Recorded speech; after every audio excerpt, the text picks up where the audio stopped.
Good afternoon, Facebook, YouTube, and Twitter. This is Rich again, back for your second video blog of the day for Monday, March 23rd, 2015, around 5:06 p.m. in Billerica, Massachusetts. Sunny out, but real cold, only about 32 degrees today. And the windshield felt much more cold than that. Some news to report. The Red Sox-Cardinals game got rained out, and it's not going to be made up because it's spring training game. Also, it's Happy National Puppy Day. Sad news to report in the world of entertainment. Actress Albert Morrison passed away at the age of 60, and actor Gregory Walcott passed away at the age of 87. And that's about it on the news.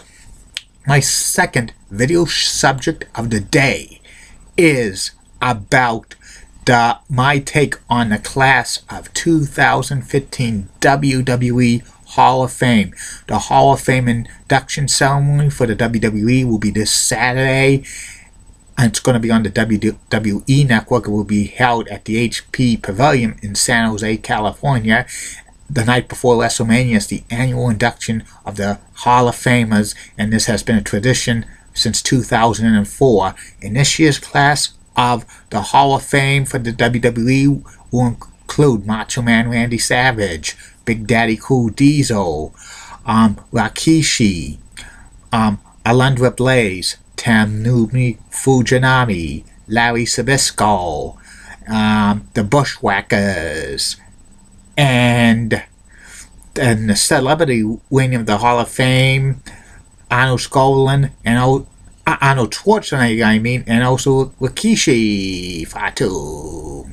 And here's my take on the inductees in the 2015 WWE Hall of Fame. First one, the headliner is Macho Man Randy Savage.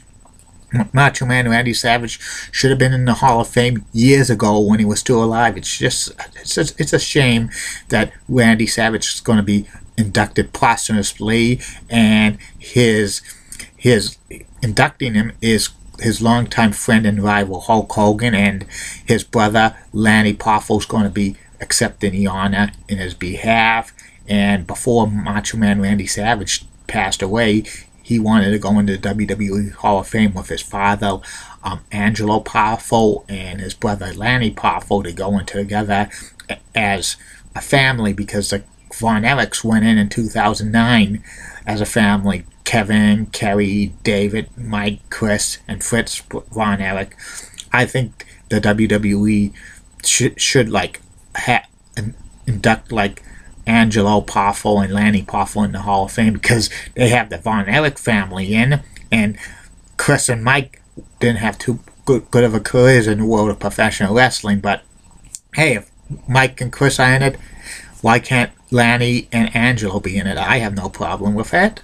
The next inductee is Big Daddy Cool Diesel, also known as Kevin Nash. Kevin Nash definitely deserves to be in the WWE Hall of Fame. He's going to be inducted as Diesel because he had most of his success in wrestling as Diesel. Diesel held the WWE title, the WWE Intercontinental title, and the WWE World title in one calendar year in 1994. He also was a multiple-time WCW World Champion and multiple-time WCW World Tag Team Champion, and he was one of the founders of the NWO. Another great inductee going into the class of 2015 Hall of Fame. The next one is Rikishi.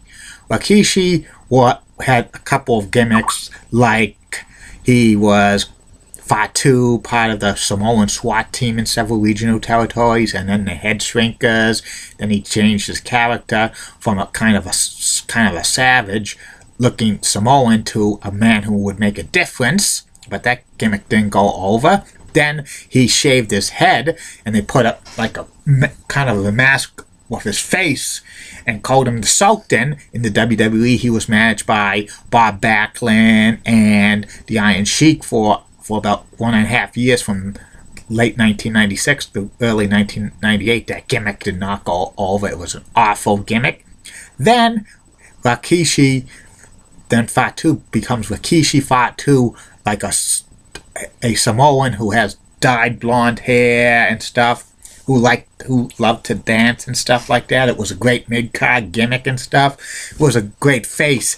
They tried to turn him heel in fall of 2000. He was the man responsible for running down Stone Cold Steve Austin at Survivor Series 1999, but the fans didn't buy Rikishi as a heel and stuff. But he was too injury prone during the rest of his WWE career. He got let go in 2004, and he's been on the independent scene ever since.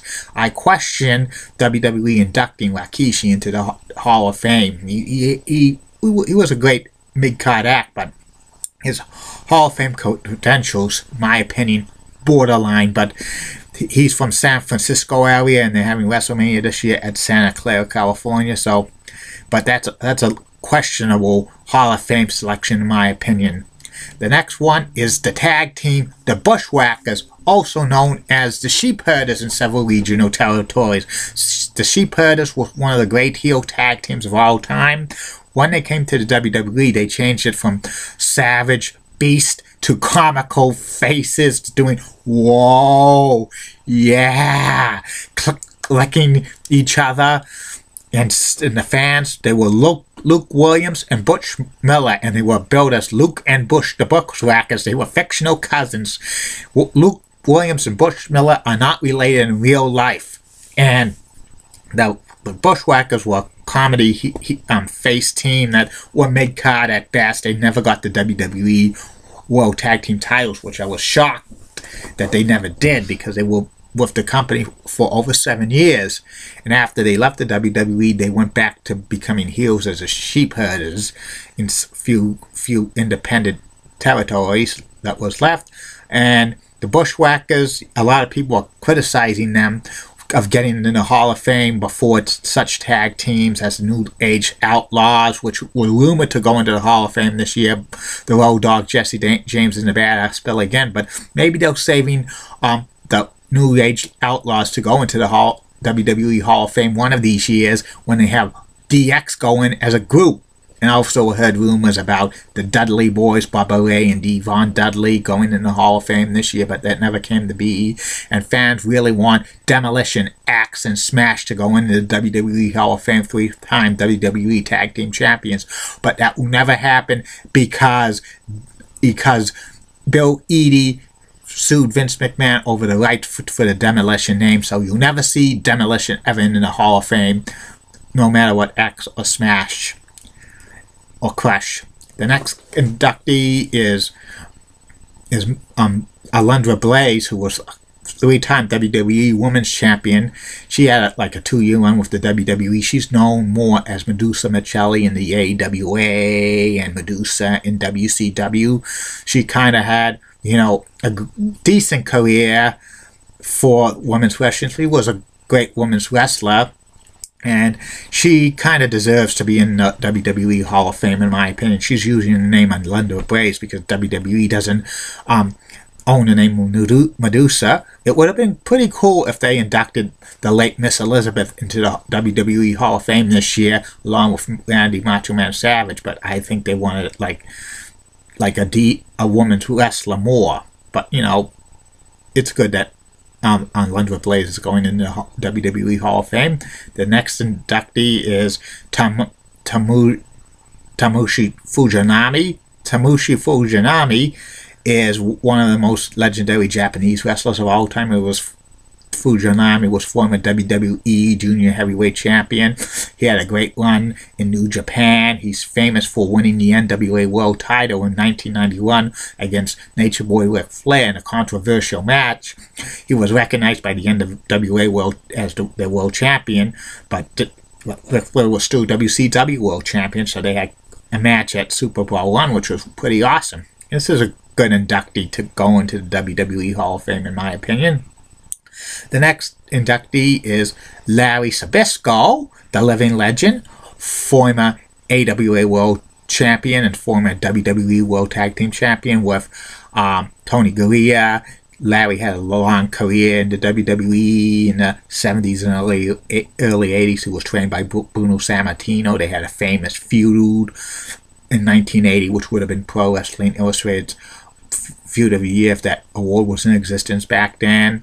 Larry eventually was AWA World Champion because he married one of Greg Gagne's sisters, Kathy, and he was an AWA World Champion for a while. He's known for going to WCW and being announced on Monday Nitro and kind of feuding with the NWO in the mid-90s and stuff.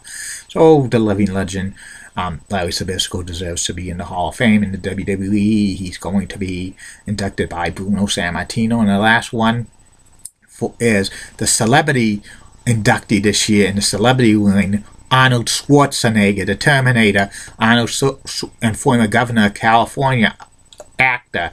He appeared on SmackDown in 1999 and he punched out Triple H and stuff like that. And it's in California this year in Santa Clara, so it's a good inductee to go into the celebrity wing of the Hall of Fame. Arnold Schwarzenegger. I don't mind celebrities going into the WWE Hall of Fame. They have a separate celebrity wing, just like the other Hall of Fames have like special wings into them. This Hall of Fame class is, good, but not great. They've had other great classes like 2004 and 2005 and 2013. Not every year in the WWE Hall of Fame you're going to have a Hall of Fame induction class to a stacked lineup and stuff. I think the WWE is kind of following a new pattern for an inductees, maybe one or two headliners, and then maybe a women's wrestler and a tag team and a like celebrity and maybe a couple of other ones, maybe a Hispanic wrestler or a Japanese wrestler and a couple of others, which is pretty good. Next year's WWE Hall of Fame ceremony will be in Dallas, Texas at the American Airlines Center, and rumored to be going into the WWE Hall of Fame in the class of 2016 as the headliner will be The Undertaker or Sting, and there's rumors about the Fabulous Freebirds going into the WWE Hall of Fame. Michael PSA's Terry Bam Bam Gordy, Buddy Jack Roberts, and Jimmy Jam Garvin, and those are the rumors as inductees who are heavily rumored, but don't know for sure if they'll go in or not. We'll wait and see. And that's about it. And about it on that. And I think my take on this Hall of Fame class, I give it maybe a B-. And have a good day, Facebook, YouTube, and Twitter. Be back for the third and final video blog of the night about game show host, producer, the late Jack Berry. Bye.